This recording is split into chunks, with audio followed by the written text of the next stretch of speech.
Good evening and welcome to tonight's show from DJNTV, Disc Jockey News TV. Tonight's show is brought to you by Electra Voice, DJ Event Planner, DJ Trivia, Odyssey Innovative Designs and Cases, NLFX Professional, Promo Only,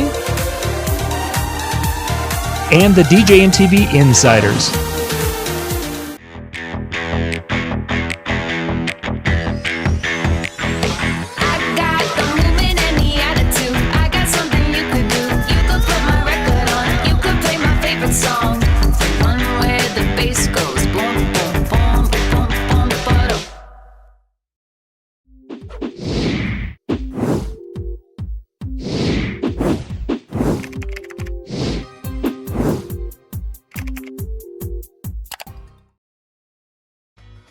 DJ Event Planner will change the way you manage and run your business. Streamline all of your procedures and software into one easy-to-manage system. DJ Event Planner, the ultimate online planning tool.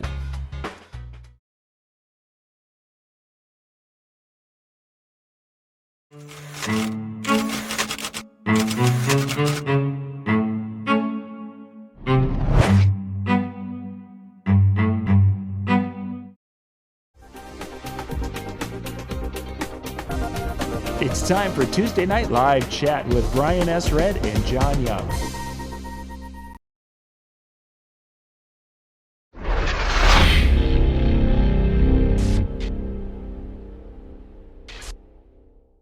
Go. All right. Hey, we have audio. We have video. Oh, yeah. So for those of you watching tonight, tonight's going to be an experimental night, or at least the first part of it has been, because we're actually broadcasting to 7 different locations tonight, Brian. Wow. Yeah, we are multi-broadcasting to try to figure out a new system that we're working with. So a couple of things we're doing differently tonight is unfortunately I didn't select 1080 early enough in the broadcast stream. So you're probably seeing 720, but it's actually a 1080 stream being broadcast out and distributed. Facebook gets 720. I want to see if the live video on YouTube is still showing a countdown. Yeah, that's it. You've got the link from earlier for those of you watching it on Facebook, Chew TV. Any number. We've got like 5 different spots on Facebook. This is being broadcast to 3 different spots on YouTube or something like that. The link from earlier today is no good, so they have to go out to DJNTV, YouTube.com/Disc Jockey News. Yeah, that's where I'm at. So, and that should pop us up as the player, not the one that I sent. Okay. Well, yeah, I went to the one on the page, and I'm like, okay. Yeah, it should. I don't know. It should pop us up because I see us both there. We're doing our thing. So yeah, what's happening tonight, gang? If you guys could share this YouTube link. If you're watching out on Facebook, I'm not following the Facebook because there's just too many of them. We're trying to see where we have a DJNTV Facebook, multiple Facebook pages and such that we're doing. But we also have YouTube for Disc Jockey News. We have YouTube for DJNTV, and we're going to be eventually moving a lot of our long format shows over to the DJNTV Facebook or YouTube page, channel, what have you. So that way we'll have the short formats on Disc Jockey News, and we'll have the long shows on its own area. So we show, yeah. So there's a lot of different things going on. So that's the tech side of tonight. Right. For those of you who watched the little convention series show I did in the last hour, that was actually recorded this afternoon. I put it all together. That way I could work at it in the office if I needed to edit, what have you. And it was actually live streamed via a software program, which will also allow us to live stream a pre-recorded video to 30 different sources. So some cool technology that's out there. So all right.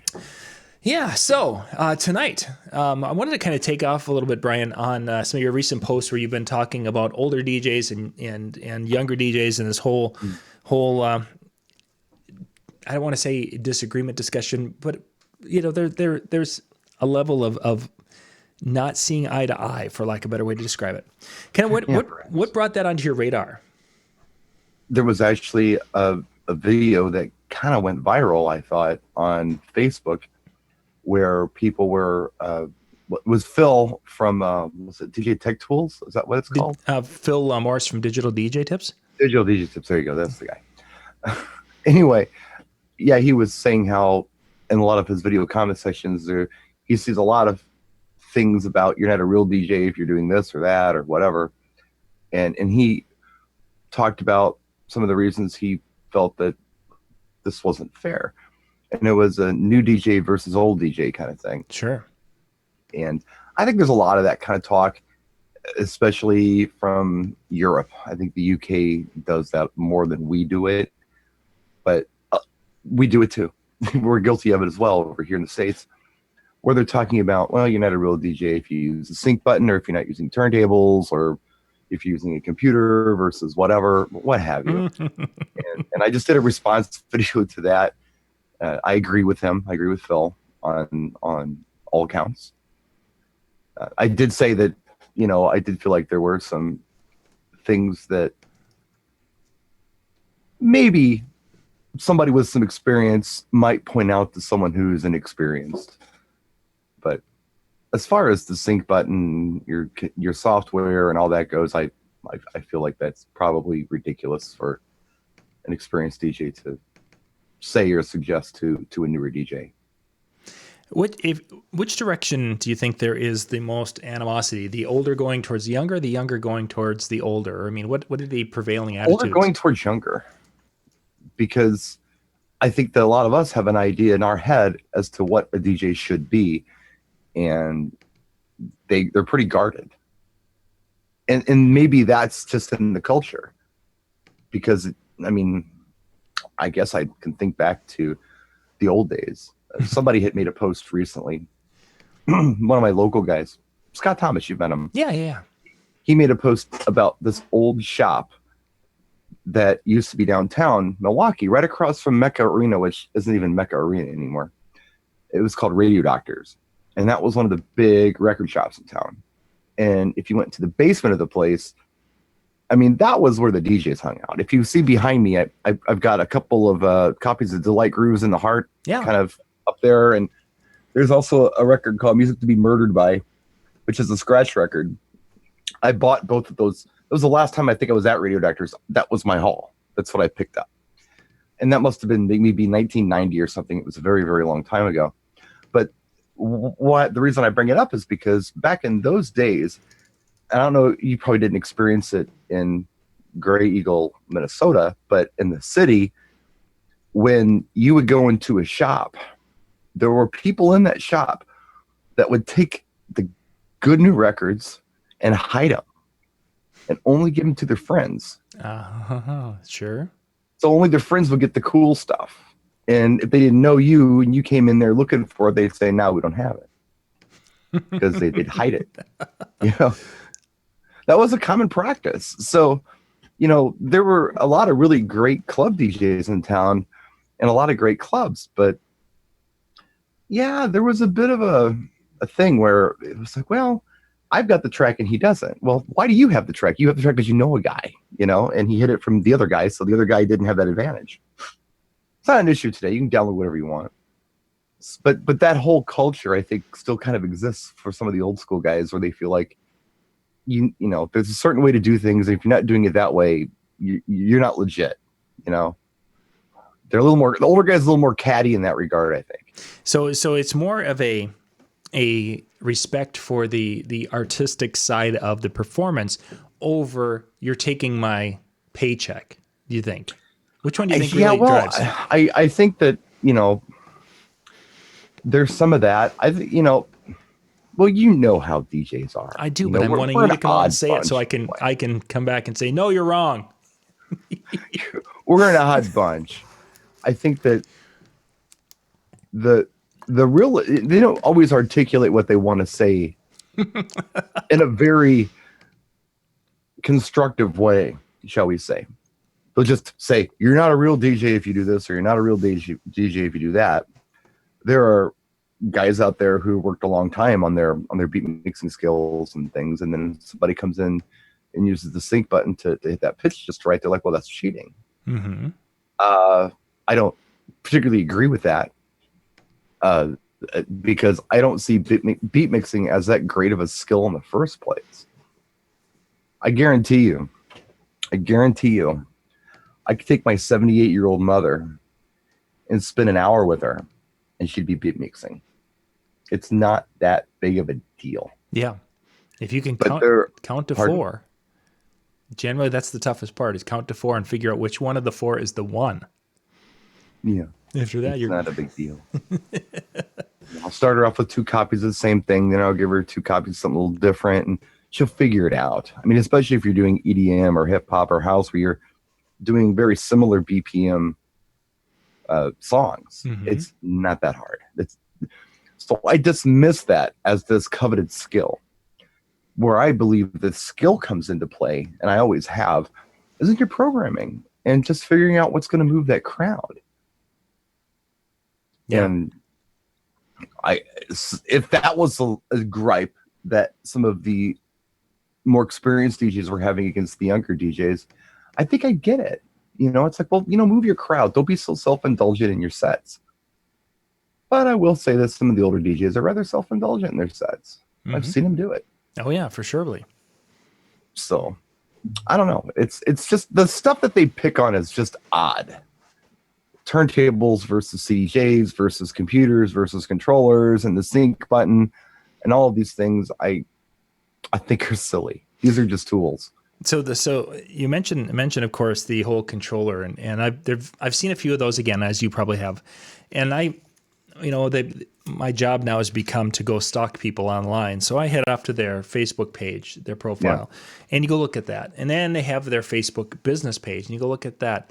And it's interesting that, and not all, but a percent, whether it's a third to a half, what have you, of the DJs who are the ones that bark the loudest about, you ain't a DJ if you ain't mixing, you ain't doing this, that. You go look at their pages. If they are working once or twice a month, I'm surprised. They just aren't. This isn't something that they do, and yet they're the first ones to be up there barking about whatever they're perceiving as being bad.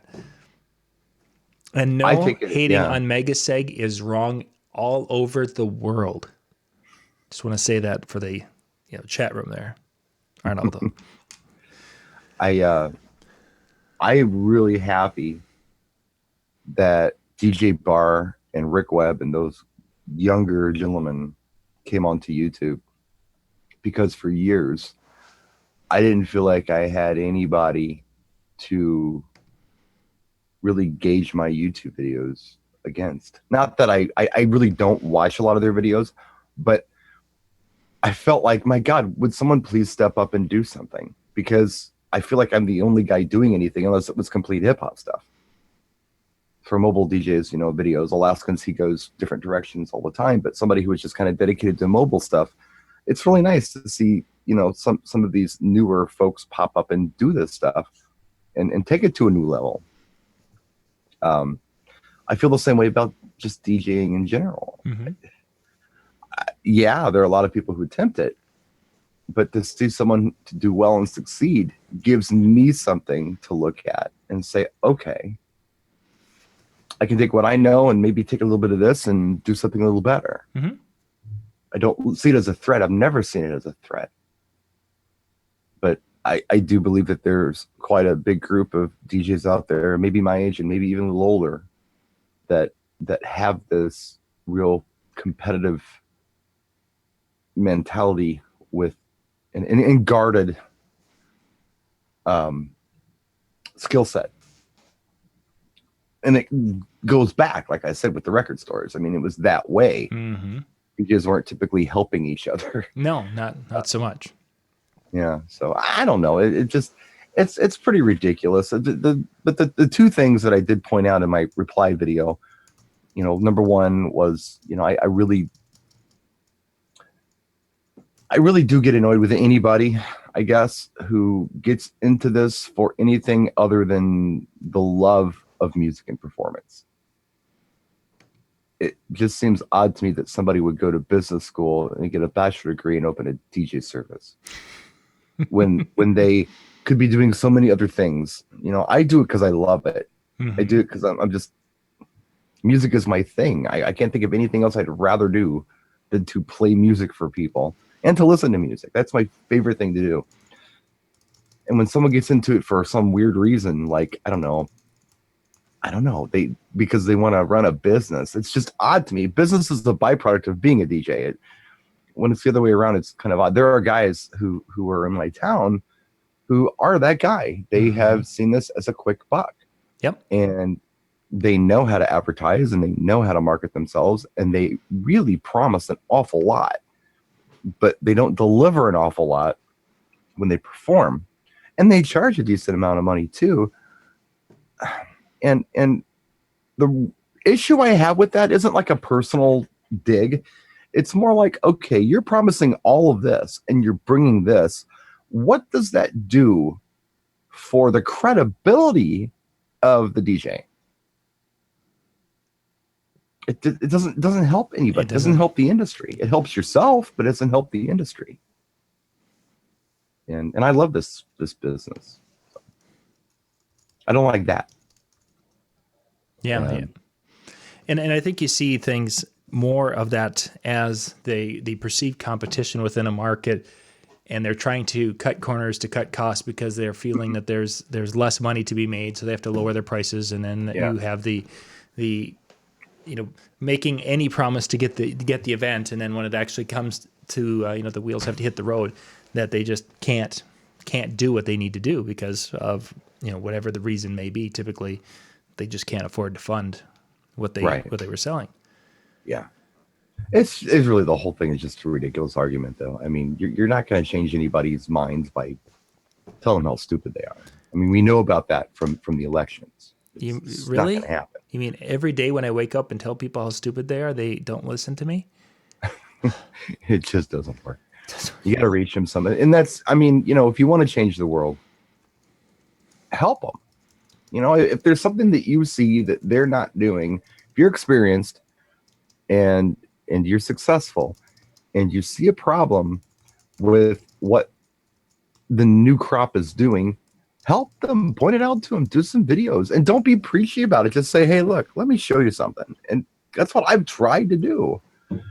And if these folks would get on board and do it as well, then maybe it might help the industry. But they don't do that. They just complain because they don't want to share any information. That's just the way a lot of the older DJs are. I think so. And I wonder if it isn't because when we first started and there was that competition and you couldn't share whatever because it would all get out and we were all doing the same. I never had that mentality. Yeah. Not once. It was just a very common. I mean, you experienced it, I'm sure, from picking it up from other DJs. Yeah. I mean, I lived it with others. When I used to go into certain clubs, not a lot of them, it happened, and you'd hear a track that you really liked, and you'd go to the booth and you'd say, what is this? And like, man. And then you looked at the record and they actually had blacked out the label so you couldn't see what it was. They would hide it. So nobody could figure out what track they were playing. Now, me, on the other hand, if you walked up to my booth and said, where the hell did you get this? It's like, oh, yeah, it's on Radical Techno Volume 2. It's actually track 4. It's on there. Mm-hmm. You can order it. Here's the CD. This is what it looks like. I didn't care. I've always been of the philosophy that, I'll give you everything I have. And I'll give you my music library. I'll give you all my stuff. I'll give you everything I have. What you cannot do is the programming that I do. You could try, but you don't know what to do with these tools. I know what to do with the tools, so that's why I'm doing okay, I never thought that somebody having a track that, I had, and, what was a threat, or even knowing a market or anything like that, or a light or whatever. I don't care. Speakers, doesn't matter to me. I'm not trying to be exclusive in that regard. I'm trying to be exclusive in my performance.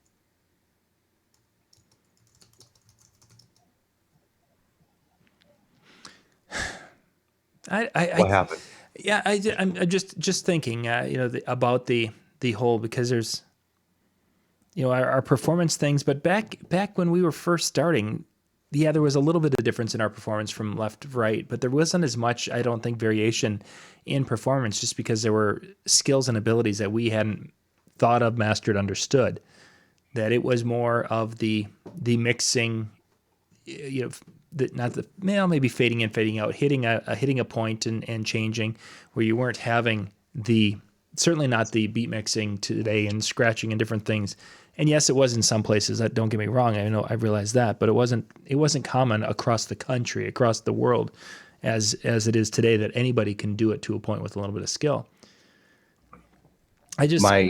Go ahead. Yeah, I really just wonder how much of the animosity that we see and we read about is, if you really boil it down to the point where it's like they really don't care about the gear. It's basically that you've got DJs who are either their livelihood is being threatened because they aren't getting the event and they perceive someone who's coming in can do it cheaper with a controller, or if you get people who are just that are aging out of a certain demographic and they don't want to be leaving the club yet, but they're to the point where they're no longer the hip, fun, cool guy. And it just so happens that the next hip, young, cool guy happens to be bringing in a controller. You're either viable or you're not. I mean, every DJ that I admire, that I can think of off the top of my head, really, that I mean, as a DJ that I admire and follow, is much older than me, and they're still active. Mm-hmm. I can't, and it's no disrespect to any of the younger guys, but there aren't many younger guys who I look at and say, oh my God, I can't believe they did those two songs together, or they did that set, or they pulled this party off. I'm not impressed. I have, and it's probably out there, I just haven't seen it, but I do think the older guys have the advantage. I still do. If you aren't jaded, if you aren't angry, and if you're not, or if you're not afraid of change, I guess is what I should say, because this is a business that keeps changing and evolving, and jump on or get out. Yeah, it definitely changes, and you can see as technology changes, and some people grasp it, and some people obviously don't. Mm. But even with that, do we get to the point where clients' desires, their taste, their perception of what a DJ is going to get to that point where it changes, and you just can't get there, and then with that relevancy, you become that irrelevant person in the industry. It happens, and there are several things that I think I've tried to do recently, even things I'm thinking about, things I'm just waiting to do a video on as soon as I can process this information and articulate it properly to put the video out. Observations that I'm making in society that I think will make me a better DJ. And I don't know that everybody thinks about that kind of stuff. I think they get stuck in this place where, okay, I wear this and I do this and I provide this service and I MC it in this way, and that's what people need. And when they don't ask for it or want it or find it valuable anymore, they're wrong. Wait a minute. Well, hold on a second. No, these are your clients. They're going to tell you what they want, what they don't want. Mm-hmm. And they're going to respond however they respond to you. Yeah, I mean, how funny would I feel about having an old guy DJing a wedding if I was in my 20s? Some old dude up on the stage doing it. I don't know. If he was good, I wouldn't care. I mean, I know DJs in their 70s who are still doing weddings and school dances and all kinds of stuff successfully. Yeah. And they're asked back because they're good. And they're on top of things. And they're doing interesting things. But yeah, as far as the perception of the experienced DJ or the older DJ to the younger DJs, you're threatening my livelihood. Yeah, there's an element of that, of course. Mm-hmm. Of course there is. And but again, I'll dismiss it because either you're good or you're not. Those older guys who were getting by with their friend at the record store hiding the hot track behind the desk so not every DJ could come in and buy it, those days are over. Yeah, for sure. You need a new trick in your bag. You need to do something else to make you valuable than that. That isn't going to work for you anymore. and I'm not trying to hate on the older DJs, but I think some people know what I'm talking about. You know, they've lived it, they've seen it. You either go beyond that or you get out. If that's the only thing that you did that made you cool, you probably shouldn't have been up there in the first place. I don't even know if I'm answering your questions. I'm just riffing here. Oh, we were hitting the topics and such as we're bouncing around. I wanted to throw in just a little bit of a variation, a slight variation on when we see the economy change.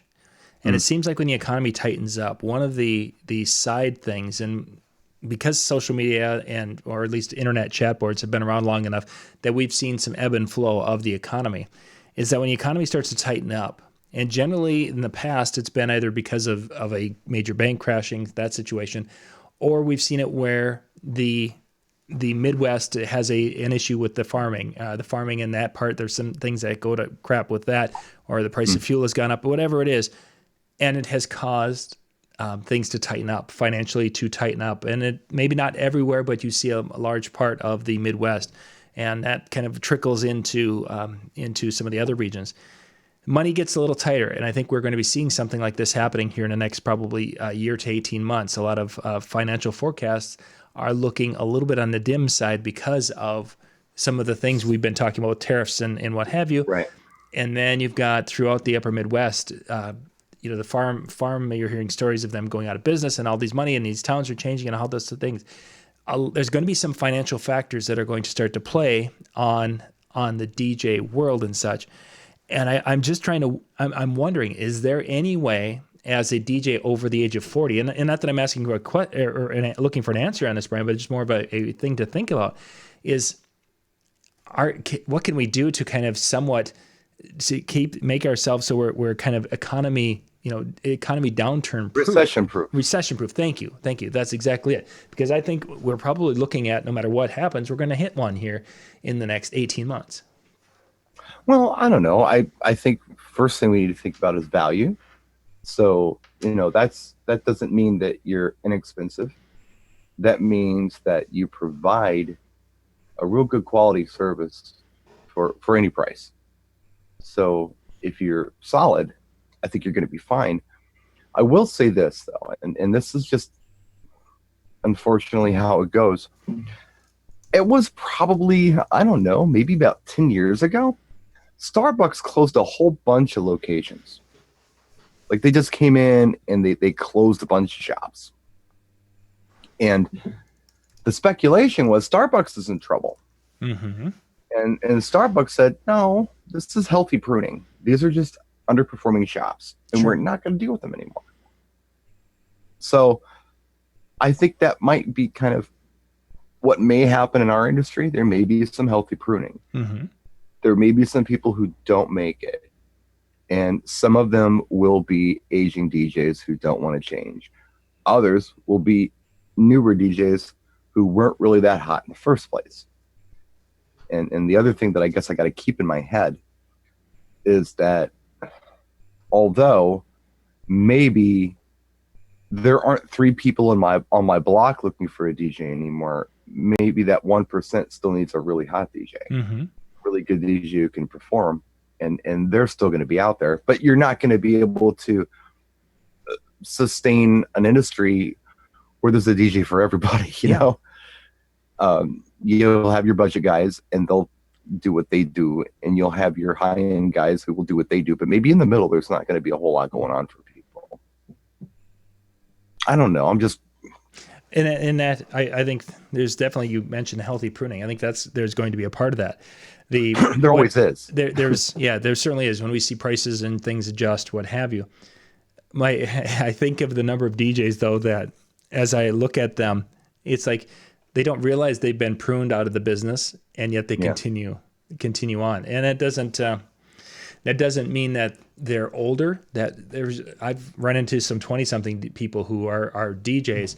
I wouldn't hire them to play music for my anything. Right. They're just not. They're not there. But they found out that they can go and make $200 by having speakers, and they're doing things. Does that mean the healthy pruning would be advantageous in their world because they this isn't for them. They wouldn't make it. No, if they had to really live off that, they wouldn't survive off that. But they've put themselves in a position. It was easy for a while. I mean, if you had any talent at all, it was easy to go out there and do it. If you had the tools and you had the name out there, you could go out and do this. But now, I mean, tools are highly accessible. I mean, I've got DJ2 on my Android phone. Technically, I can plug that in and DJ for people. You know, it's not like I had to go out and invest in a mixing board, invest in records, and have a special vehicle that would haul all the stuff from one place to another. It's not like that anymore. So it's the accessibility to DJ, and that's something else that Phil was talking about. It's become very accessible. Very accessible, and we're that limited, or that very little barrier to entry. I know a credit card and a pulse, and I can be a DJ. Really. Well, the other thing that he brought up that I thought was really interesting was, you know, when we were younger, when you and I were young, music was the thing. That's what you were into. People were just into music. There wasn't a lot else. Today, you got choices. You can do video games. There's all kinds of social media stuff you can do. You got Netflix. You got tons of things that you could be doing right now. If you've chosen music and DJing, why not? You know, do that. If that's really what you want to do, why discourage that? Try it. Maybe it's not for you. Maybe you do it for 6 months and say, nah, I've had enough of that. Or maybe it really resonates with you, and that's what you continue to do. That's cool. Try it. Don't hate on it. Don't hate on people trying things. It's like me getting mad. It's like a construction worker getting mad at me when I go to Home Depot and buy a hammer. Why would they do that? Let me do my own little home improvement jobs, you know? Don't get mad at me for buying a hammer. I know I have one arm and I'm in no danger of framing anyone's home, but I need a hammer too. I'd like to try to make some projects with the hammer. Drive some nails. Get mad about that. Have a little fun. And I think that I don't think you have any carpenters who are upset about, you know, the homeowner going and buying. I think the time that and you see this on the Facebook Marketplace where you've got, you know, Billy Joe Bob's handyman service who's not licensed and not this, not that. And he's out there saying, hey, I'll come and pour concrete and fix your steps and paint your walls and kiss your wife for you. You know, all those things. And he's able to do it and charge $15 an hour, and he thinks he's making great money. And yeah, it's not a great thing. So just to give an update here, we have been between 80 and 100 viewers on our show tonight because of all the different spots we're streaming with the show this evening. So thank all of you for watching wherever you're watching tonight, whether it's however you're watching. Yeah, from Chew to the different Facebook groups and such. Again, tonight we're utilizing a different software to be able to stream a 1080p stream out to you on YouTube. And then, of course, on Facebook, it's a 720 stream. And Chew, I don't even know what that is. But some of the chats on Facebook I'm not following because I just can't get there. Even a couple of the chats on YouTube, I still can't navigate the YouTube thing. I don't know. It says live now, but it's a picture of somebody else. Oh, well, it should be us. Because no, they're chatting. They've been in the chat room. Some other guy. They've been chatting. Some other guy. They're looking at them and say, "Oh, I got a guy in a suit, and it's me. It's a different guy." Yeah, no, it's not. Well, the graphics wrong, but maybe that. Yeah, no, yeah, I see it's hard to say. We could have this all. Who knows? Who knows? We're doing a first here. So yeah, we're doing a multi-stream thing here. For those of you who do live streaming, we're using Restream.io tonight. We used this actually earlier in the evening to do the convention series where it was a pre-recorded, and then it goes and it will actually live stream it for me. So I could go sit at my daughter's athletic banquet tonight and watch her get a couple of awards and things. So that was kind of fun. I could be dad and still have a live stream, and people were there, and I got back just in time to watch the live stream with them, so I could answer a couple of questions while the live stream was going. It's kind of fun. So for our second segment of the night, yes. Do you remember me mentioning No Life Shack to you a couple weeks ago? Did you have a look? I did watch a little bit of one of his videos where he was and I don't remember which song it was that he was responding to, but Was it a rock song? yeah, it was a rock song. I think it was one of the Metallica songs that he was. I think he's basically a reaction video guy, and he started reacting to hip hop songs, and then people were requesting in his comment section that he should react to some music he's never heard before, and metal and rock or things that he'd never heard of. So he did, and the reactions are just priceless. And he's really become fond of rock music. He loves it. The drums, the guitar, the bass, the lyrics, the structure, the energy.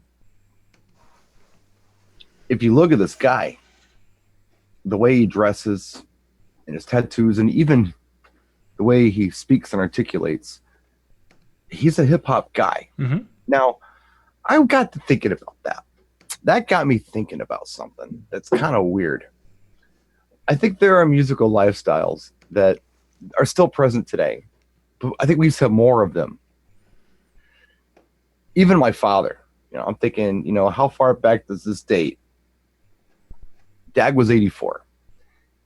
And Dad wore boots and jeans and a belt buckle, sometimes a leather vest, sometimes a Western shirt. And once in a while, he put a cowboy hat on. And the way he talked and the way he walked, he was a cowboy. And he listened to country. That was his thing, No Life Shaq, he's a hip-hop guy. Dresses in sports clothes, tattoos, chains. It's a lifestyle thing. I remember in school, there were metal guys. They had guitar players all had long hair and, bandanas wrapped around their jeans or whatever, It was just a thing. And even, what they would call emo now, were the alternative kids, back in school with the pancake white makeup and the crazy Robert Smith hair. And I don't see that as often anymore. I mean, there's very little of that. If someone were to have a look at you, John, walking down the street, I don't know that they could pigeonhole you into a genre of music. Yeah, probably not so much. Or even me, they probably have no idea what I listen to because of how I dress and how I walk and how I talk. There are some people, though, that they just wear it on their sleeve. It just screams that I am this or that. Like Jimmy, if you guys have met Jimmy in person, Jimmy and the way he's a country guy. You can just see it in everything. Yeah, it would be really hard to figure out. I mean, Howie told me he got a haircut, but Howie had a ponytail to his ass up until like 3 weeks ago. Not quite, but yes, he had and nobody saw it when on the show. So he's got a hat on. And he didn't turn around a lot, but if you knew the guy, he had a long ponytail. Mm-hmm. So if you saw Howie walk around, it's like, yeah, Howie likes rock. Well, Howie likes a lot of things, but yeah, Howie does like rock. It's and you see guys, you can just kind of tell by looking at him. Okay, yeah, this guy is into this kind of music. It's nothing new. It's been around for a very, very long time. It's just harder to see now. What does a person who likes house music? Well, how do they dress? Yeah, how do they stand out? And what's that different? costume? Mm-hmm.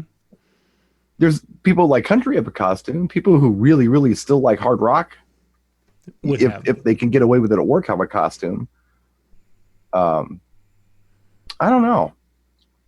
Just an interesting observation with that. I'm not sure where I'm going with it, but yeah, there's musical lifestyles that people have, and I think the direction I wanted to kind of go with this eventually, and I'm still kind of working it out. I'm like working out material like a stand-up comedian here. I was trying to find the punchline here, but no, really. The reason I bring it up is because I think that people who live the lifestyle or dress the lifestyle, they're pretty loyal to their genre. So it's kind of like the Ford versus Chevy guys. There are those guys who, I'm all about Ford. And they have a picture of the Ford guy peeing on the Chevy emblem and on their trucks. Then there are guys who just like cars. They don't care.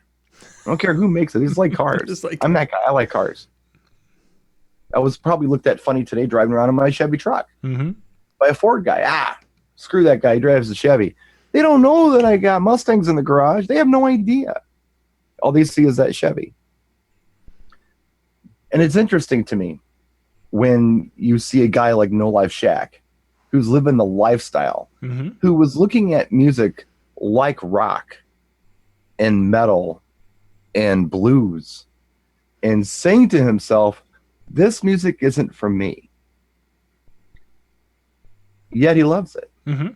It's so interesting from a sociological point of view to I guess have those make those observations and see it happen.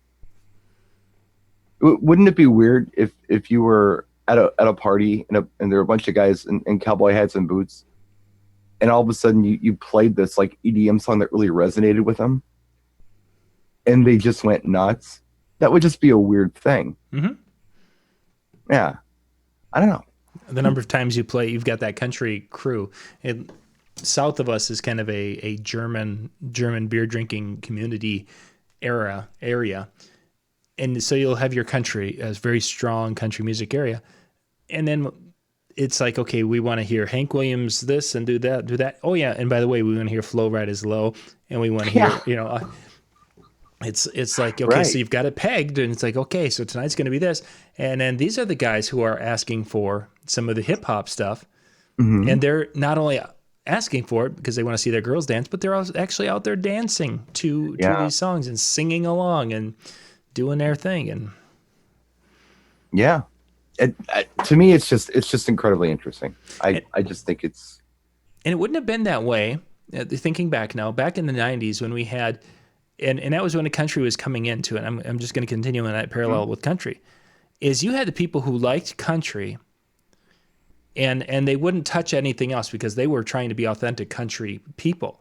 Right. And it was, and they were really, really there. And then you'd have people who were like, oh, this is like my mom or grandma and grandpa listen to country, so I don't want to. Even though Garth Brooks and everyone else, Shania, were coming on and being strong, there was the people who wouldn't be caught dead on the floor with the country. Oh, that slow song's country? Oh, no, we can't do that for our wedding.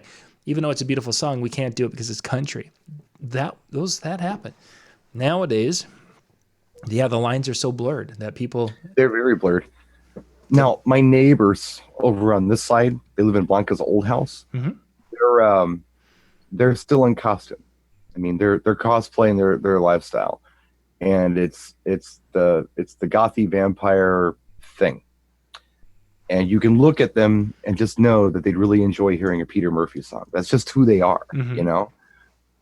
The people on the other side of me, I have no idea. I can't tell by looking at them. They have tattoos. They drive a truck. They're very friendly.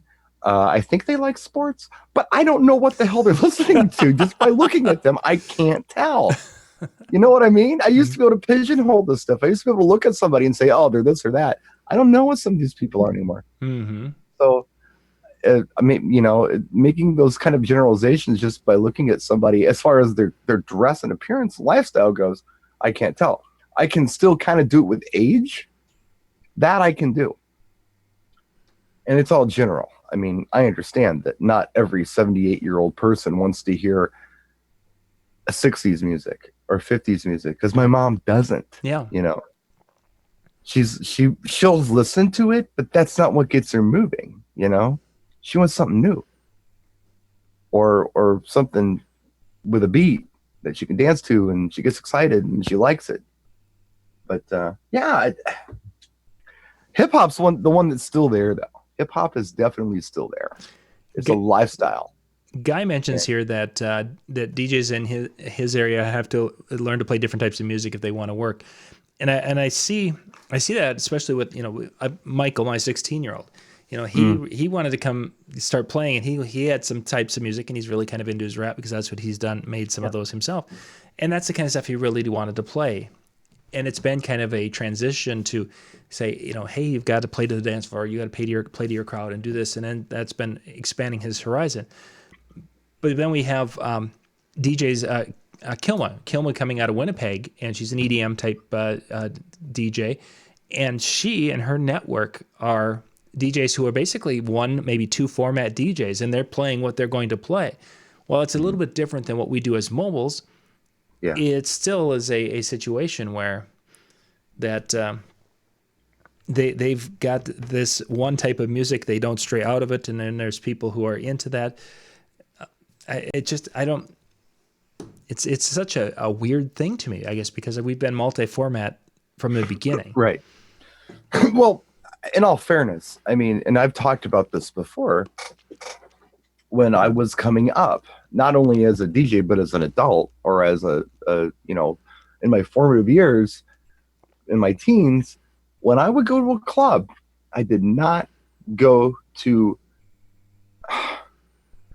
a hip hop club or an alternative club or just an energy club. Well, sometimes I did, but most of the time, most of the places that I went were open format.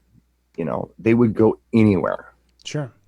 Not country, but I am from Oklahoma, and when I'm not from Oklahoma, but I lived in Oklahoma for a while. I should just clarify that.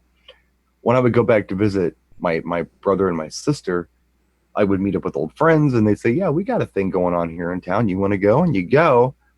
And they're playing pretty much a lot of the same things that we were playing here, more in the mainstream stuff. And then in the middle of everything, they played Cotton Eye Joe. And it's like, you get murdered if you did that in the city, but there it's part of the culture, and they did do it. Yeah, I mean, God, we used to go to this one club that Friday and Saturday nights, it was kind of a hot spot. It was primarily, things that it was Depeche Mode, New Order, but they'd also do like B-52s, and they'd do Stevie B and Expose and Will to Power and Michael Jackson and all that stuff. But on, I think it was Thursday nights, it was alternative night. They still did the New Order and the Depeche Mode and the B-52s, but they didn't really do the Stevie B. They would do, more of the maybe deeper club stuff, but then like Ministry would sneak in there and things of that nature. But once in a while, they'd throw on raw bass and DJ Z-Rock too. I mean, everybody just kind of hung together. It wasn't like tribal like it's become. And I think these lifestyle people with music are rather tribal, like you said, with the country guys back in the old days. It's getting different now. It's not like that. It's music. It's supposed to bring us together, I mean, that was the thing. I hope that it's coming back around and it starts bringing us back together. We can only hope that Ed Sheeran and Justin Bieber can bring us back together. Yeah, it doesn't have to be new. I mean, that's been kind of my epiphany of the year. It does not have to be new to be cool. And that's just not me talking as a 48-year-old DJ. That's me speaking as someone who's been watching my crowds get off on Aquarius Let the Sun Shine In out of nowhere. Yeah. It's like, this is cool. How did this happen? I like this. Yeah. I don't know. We got Latin coming in now too. I mean, that's big. With salsa, merengue, reggaeton, even some bachata, and it's not just for Spanish-speaking parties. It's for everybody. They know Suavemente. Certainly. They know Gasolina. You don't have to have a Mexican friend there to enjoy this stuff. It can be all white people, and we still do it, and we like it. So, I think we're getting more diverse. I've got hope. And I think we're getting away from that lifestyle thing more than moving toward it, because there's not a costume for every genre out there right now. Not so much. And watching some of the kids at the track thing tonight, and I'm seeing more punk hairdos than I have. And you and I would define them as punk hairdos because that's when we first saw them coming out like that. And there were 4 different kids who have started to grow their hair like that for the summer months and Yeah. and The mohawk for summer. yeah, exactly. And it's like, oh, The nothing, practical mohawk. nothing wrong with that by any means. But it's just these are the kids that are listening to rap or the one young man. He's a huge EDM person, Right. and that's not quite the look that you would expect. But that's But maybe that's, I don't know. Yeah, I mean, the only place I really see it existing heavily, that I can think of right now would be country and hip hop. Mm-hmm. I don't really see it existing anywhere else. Yeah. I mean, maybe you have, but it used to be a lot more broad than that. But those are still kind of our little pigeonhole places. But even like Old Town Road, I mean, there's a lot of rap and hip hop now, and there's a lot of snapping, and it all kind of sounds like pop. And I think there are a lot of jaded people there who are purists. I don't know where I'm going with this. There's something there. I just haven't found it yet. Mm-hmm. I'm working out material on your show. There we go. That's what we want to do. That way we get the thoughts and input from the crowd. So Yeah, we've got a good crowd with us tonight. Thank you for being with and hanging out with us wherever you're hanging out. Pretty much every week, unless there's something that comes up, we'd like to do our Tuesday night shows. And if you want to catch the chat and be with us on the YouTube one, just go out to youtube.com/discjockeynews. That's where the main one is at. And that's been somewhere between 30 and 40 people with us on that one tonight. And some of you watched us out on the different Facebook page. The DJ Humor page actually is a new stream to us tonight. We decided to stream to that one. And if you guys have never checked that out, just search for DJ Humor up in Facebook. And that's a page that each day it's dropping another cartoon in the DJ world. But that's one of our pages that we've had up for a number of years. And there we had 30 people who were watching off the cartoon stream there for a while. So that was kind of... What the hell are these people? Yeah, there's people there that aren't in any of our other channels. So just kind of the way these go. So, well, gang, I think we're going to wrap things up for tonight. And I don't know how this is going to end. I don't know how... I'm going to click buttons and something's going to happen. And we will catch you guys next time. Once again, thanks for watching, everyone. Bye.